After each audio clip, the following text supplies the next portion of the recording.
Assalamualaikum warahmatullahi wabarakatuh. Alhamdulillahirrabbilalamin. Wabihi nasta'in wa ala alihi wa sahbihi wa man tabi'ahum bi ihsanin ila yaumidin. Rabbi surahli sadri wa yassirli amri wahlul 'uqdatam min lisani yafqahu qawli amma ba'du.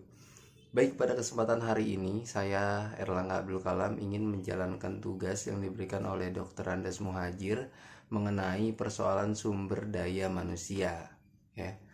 Jadi keberhasilan suatu organisasi atau perusahaan itu bukan lagi dinilai karena modal atau teknologi ya, tapi lebih kepada sumber daya manusia itu sendiri. Karena yang menjalankan modal kemudian teknologi itu adalah si pengelolanya. Pengelolanya siapa? Sumber daya manusia itu sendiri. Jadi sumber daya manusia itu definisinya adalah seseorang atau individu produktif yang bekerja di dalam suatu organisasi atau sebagai penggerak suatu organisasi.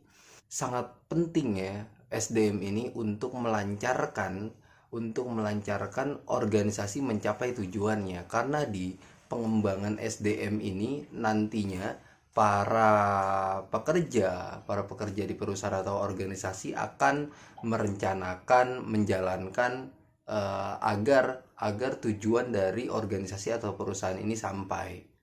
Nah, untuk SDM itu sendiri terbagi menjadi dua, ada SDM makro, ada SDM mikro. SDM makro ini adalah jumlah penduduk dalam usia produktif yang berada di wilayah ini lebih besar gitu loh. Nah, kemudian SDM mikro secara sempit adalah individu yang bekerja di sebuah organisasi atau perusahaan.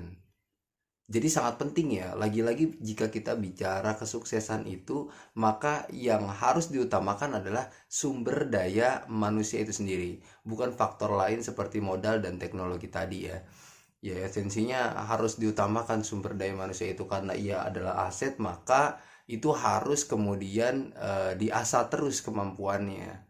Oke, sumber daya manusia berdasar psikologi, sumber daya manusia yang membahas persoalan tentang perilaku, sikap, ya kan, tingkah laku, karakteristik dan lain sebagainya.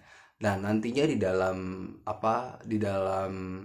sumber daya manusia psikologi ini akan ada soal masalah rekrutmen, terus juga masalah evaluasi kerja gitu kan, terus juga ada kepuasan karyawan atau kepuasan dari organisasi. Nah, itu kira-kira. Kemudian kita lanjut ke persoalan sumber daya manusia menurut syariat Islam. Nah, sumber daya manusia ini merupakan kekuatan terbesar dalam pengelolaan seluruh research yang ada di muka bumi ini. Karena pada dasarnya seluruh ciptaan Allah yang ada di muka bumi ini sengaja diciptakan oleh Allah untuk kemaslahatan umat manusia. Tertera juga di dalam surat Al-Jasiyah ayat 13. A'udzubillahi minasyaitonirrajim. Bismillahirrahmanirrahim. Wasakhkhara lakum ma fis samawati wa ma fil ardi jami'an minhu inna fi dzalika laayatil liqaumin yatafakkarun. Oleh karenanya sumber daya yang ada ini harus benar-benar dikelola dengan baik, karena nantinya itu akan menjadi pertanggungjawaban. Ya, karena itu adalah merupakan sebuah amanah, sehingga itu akan dipertanggungjawabkan nantinya.